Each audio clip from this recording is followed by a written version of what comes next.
watching another LockNet video newsletter. I'm Whitney, your host, and I'm here today with Eric Eastwood. He is in LockNet's EMS department. Hey today we're going to talk about badges and using a badge to badge in and out of a door and why you might need a fire marshal's assistance or background education, I should say. Approval, actually. Yeah, approval. Yeah. To put one on your door and kind of what goes into it. So I brought Eric in. He kind of knows a lot about it. So take it away, Mr. Eastwood. Yeah, so right off the bat, badging in and out of your facility isn't something you inherently need approval from a fire marshal for.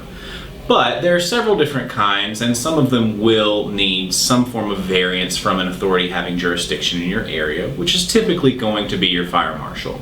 The first kind is an alarmed egress. So this is something where you have a standard electrified lock strike combo on the door and you have a badge system. And if you go out of the door without badging, then it will sound an alarm either at the door or at the server. So it like sends a message back to the server to let them know that somebody exited without using. And that's so they have an audit log that says that this person, isn't using their badge when they're supposed to. Okay. The second option is delayed egress, and what that is that actually will delay you from getting out of the room for about 15 seconds from the time you activate the lock. We did an entire video newsletter on delayed egress, and I'll link to it down below, as well as the extended video as well.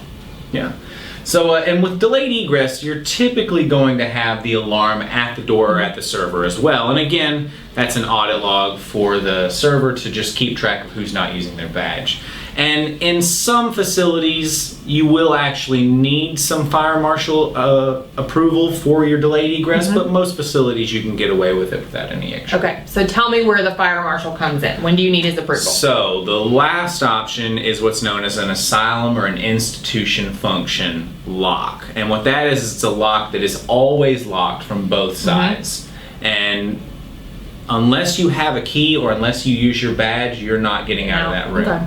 So those are typically used in asylums, prisons, places like that? Yep, okay. Places, and so in order to get that variance, the authority having jurisdiction will have to consider your building to meet a certain standard, a certain list of requirements, so that just to protect everyone and basically saying you absolutely need to have this door locked at all times. So what happens if, God forbid, the building does catch on fire? So what will the people do? Right, so your first two options are going to give you the free egress. And then the last one, some systems in their fire alarm will have it electronically unlock that door during a fire.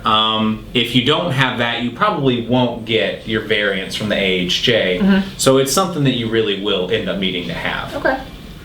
All right, well, that is the very basics of badging in and out.